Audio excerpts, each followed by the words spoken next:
बात फिर से वक्फ के पर छिड़े सियासी दंगल की कर रहे हैं और तस्वीरें क्योंकि लगातार सामने आ रही हैं जो बात कह रही है, पूरी कहानी बता रही है कि किस तरह के हालात बने हुए। एक और तस्वीर देख लीजिए, ये देखिए, वक्फ के खिलाफ ममता के मंत्री, ममता सरकार में मंत्री का पद संभाल रहे, यहाँ पर खुलेआम धमकी दे रहे हैं, खुलेआम धमकी दे रहे हैं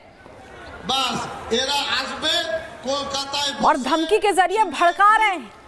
भड़काने का ये पूरा कार्यक्रम उनकी तरफ से जारी है। अपनी जो नेत्री हैं उन्हीं के नक्शे कदम पर चल रहे हैं।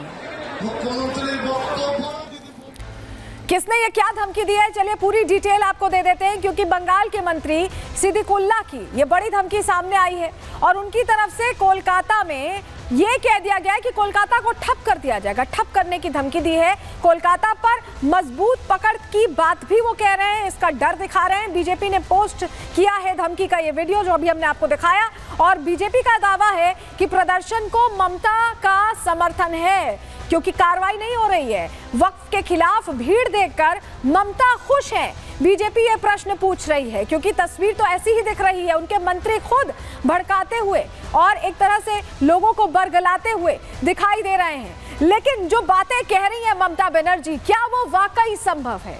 क्या कानून में कोई ऐसा प्रावधान है जो राज्य को इतनी ताकत दे दे कि वो सदन के कानून को पलट दे? क्या कहता है इस पर संविधान? रिपोर्ट के जरिए समझा रहे हैं कि ये पॉलिटिकल स्टंट है या सिर्फ धमकी। मुसलमानों को निशाना बनाया जा रहा है।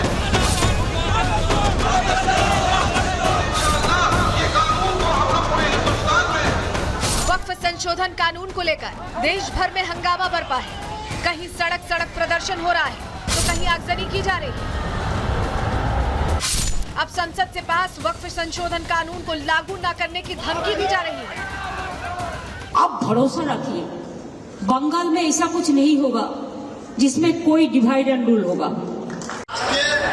मुख्यमंत्री ऑफिस থেকে ফোন এসেছিল করে এইসব সমাবেশ থেকে তিনিও সন্তুষ্ট।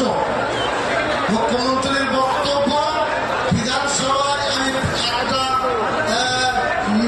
আপনার মোশে তথা প্রস্তাব এনেছি, আমার রাজ্যে ওয়াকফ আইন আমি বলবৎ হতে দেব না। वक्फ कानून के खिलाफ विरोध की आवाजें अलग अलग सुर में सुनाई दे रही हैं। अलग अलग दलों के नेता मुस्लिम वोट बैंक साधने के लिए खुलकर मैदान में उतर आए हैं। वक्फ कानून के खिलाफ विरोध प्रदर्शन में सबसे आगे all India Muslim personal law board है, जो पूरे देश में विरोध प्रदर्शन की बात कह रहा है। वहीं ममता दीदी बंगाल में कानून का विरोध कर रही है। तमिलनाडु में डीएमके भी वक्फ कानून के खिलाफ है, तो वहीं केरल भी वक्फ कानून की खिलाफत में खड़ा है। इसके अलावा कांग्रेस शासित राज्य भी वक्फ का खुलकर विरोध कर रहे हैं।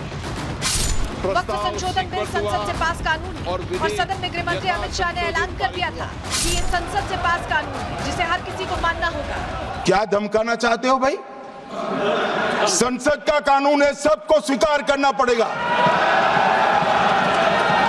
स्वीकार नहीं करेंगे मतलब क्या है? कैसे बोल सकते हैं कोई? हम कानून को स्वीकार नहीं करेंगे। संसद से पास कानून को लेकर अब राज्यवार धमकी दी जा रही है कि कानून को लागू नहीं होने देंगे। ऐसे में अब सहारा संविधान का ही लेना पड़ेगा। तो आपको बताते हैं कि देश का कानून और संविधान क्या कहता है। दरअसल संविधान के अनुच्छेद 256 में इस बात का जिक्र है कि संसद के हर कानून को राज्य मानेगा। संसद के सारे कानून राज्य पर लागू होते हैं। कानून लागू न करने का राज्य के पास कोई विकल्प नहीं है। ऐसे में अब संविधान के जानकार बता रहे हैं कि ममता दीदी के साथ जो भी राज्य कानून लागू न करने की धमकी दे रहे हैं वो केवल एक पॉलिटिकल स्टंट बाजी भर है बस। ऐसे में ममता दीदी के पास या फिर राज्य सरकार के पास हकीकत में क्या कोई विकल्प नहीं बचता है? तो इसका जवाब भी देश का संविधान ही देता है। चूंकि वक्फ संशोधन बिल में मामला जमीन से भी जुड़ा है, इसीलिए इस बिल के कुछ अंश पर राज्य सरकार का हक बनता है। वक्फ बिल में अवैध कब्जे वाली जमीनों का भी मामला है। भूमि का विषय संविधान में 7वीं अनुसूची में है।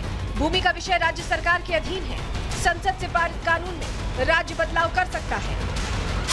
संविधान की इसी शक्ति को आधार बनाकर ममता दीदी आवाज बुलंद कर रही हैं और कह रही हैं कि बंगाल में वक्फ संशोधन बिल लागू नहीं होने देंगे। लेकिन ममता दीदी संविधान की आगे की बारीकियों को भूल जाती हैं। ऐसे में देखने वाली बात यह है कि क्या ममता बंगाल में वक्फ कानून लागू होने से रोक पाती है। Bureau report, Republic Bharat.